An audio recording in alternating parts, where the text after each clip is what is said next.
Good morning, everybody. It is your daily crypto news for Wednesday, September 20th, 2023. My name is Matt, and you can reach me at Matt, M-A-T-T, at dailycryptonews.net. Have you received an email from Decrypt lately? Maybe from an email, airdrops at decrypt.wal, and then it's telling you it's going to airdrop a DCPT or a Decrypt token? Well, don't click on it. It's a scam. You know what? Why don't you just take a step back and just not click anything that comes in the email? I'm serious.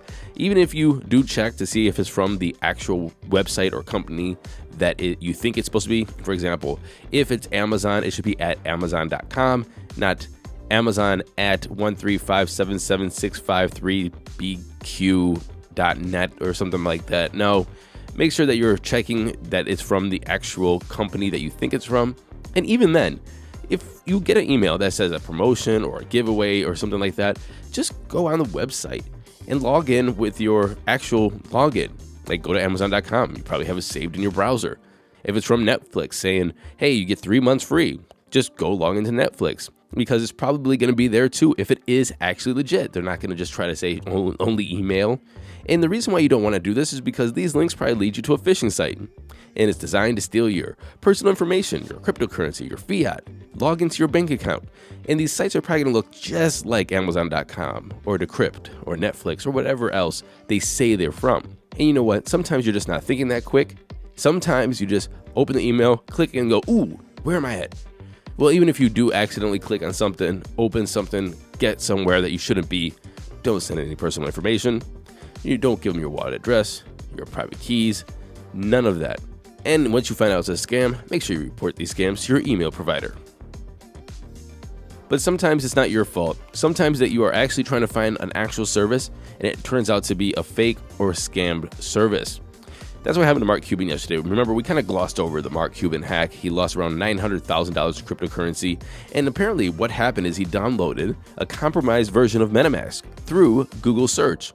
While it's unclear what happened with all of that, it is well documented that with Google and security researchers and consumer rights groups that these fake malicious ads and malicious products exist all in Google. Google has personally revealed that it faced an increasing number of scammers posing as reputable brands, making it very challenging to enforce policies and identify bad actors. Google has implemented certification processes, enhanced advisor verifications, and increased efforts to detect and prevent coordinated scams. And this problem is pretty prevalent and very severe. It actually prompted the FBI to recommend using ad blockers while browsing the web because of these cases where advertisers impersonate financial websites, cryptocurrency platforms, and other places that can trick you to giving up your data. This is what people say happened to Mark Cuban. Now, me and you, we would cry and probably go into a hole and die if we lost $900,000 because that's more money than 98% of everybody on Earth has access to. Mark Cuban happens to be a billionaire, so he'll be okay, but use his expensive lesson as a warning. Oh, and by the way, if you think it's just 1 or 2 ads that might be malicious, no. In 2022, Google removed over 5.2 billion with a B, billion malicious or fraudulent ads.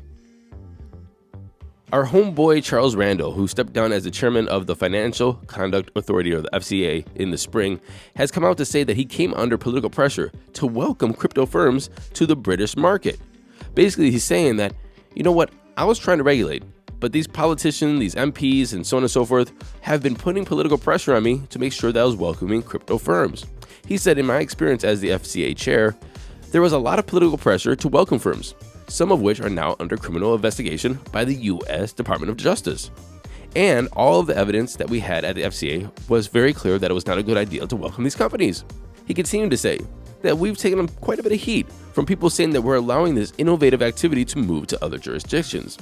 Now, it just goes to show you that there is political pressure on both sides, apparently, allegedly. Now, I'm actually quite skeptical about this, but you know, there are a lot of people in the United States, in the UK, in the EU, and all around saying like, hey, just let these companies form. We'll figure it out later. And it looks like they are pressuring regulators. Zodiac Custody, it's a crypto-focused subsidiary of the British multinational bank Standard Chartered. They plan to allow its clients to earn yield on their crypto hodlings. They said, and I'm paraphrasing, there are billions of dollars worth of stablecoins sitting on the sidelines when there could easily be generating yields for investors and money for the bank. That's a huge opportunity, and one that we and Zodiac Custody hope to bring to institutions. Julian Sawyer, the CEO of Zodiac Custody, added that a lot in the world of traditional finance can be moved to digital assets. And this goes to my prediction yesterday. It seems like people are starting to say the quiet part out loud. Like this blockchain technology, this kind of innovation that people can control themselves, that we can, mine on our computer, we can stake and so on and so forth. We can make our own blockchains, are actually kind of being forced away, and they're just pushing it to institutions. Now, of course, there's the KYC, AML, the responsibility of the government to, in air quotes, protect investors. But it seems as though that even though people have been downplaying the innovation of blockchain, of digital assets, of tokenization, it seems as though these institutions are really leaning forward into it. We're talking about yield. We're talking about Citi yesterday making its own private blockchain and using Citi tokens. But for everybody else, it was scams and dumb, and it's only Ponzi's. Well, it looks as though the technology actually had some weight behind it, huh? And North Korea hacking groups are increasingly using Russian cryptocurrency exchanges to launder stolen funds. This is according to Chainalysis. The on-chain analytics firm stated that North Korean hackers recently transferred around $21 million in cryptocurrency stolen in last year's Horizon Bridge hack to a Russian exchange known for facilitating illicit financial flows. Chainalysis said that this latest action marks a significant escalation in the partnership between the cyber worlds of these two nations. Now let's take a look at those crypto prices. Here comes the money. Here we go. Money talk. And the time is 10:32 a.m. Eastern Standard Time. We're not fearful. We're not greedy. We are neutral at 42. Bitcoin sitting at $27,164, up 0.3% in 24. Oh, by the way, the Fed will come out at 2 p.m. Eastern Time to say if they're going to raise interest rates or not. I personally think they're going to raise it 25 bips. What do you think? Ethereum's at $1,632, down 0.6% in 24. Tether's number 3, Binance is at $215, down 1.1%, and XRP is at 51.2 cents, up 0.8%. Rounding off the top 10, we have USDC, Cardano, Doge, Toncoin, and Solana. Solana is at $20.02.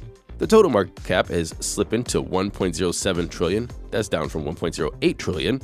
We have a Bitcoin dominance going up to about 49.3 and an ETH dominance of 18.3. And that was our show today. I hope you have a great day. I'll see you tomorrow. Until then, happy hodling, everyone.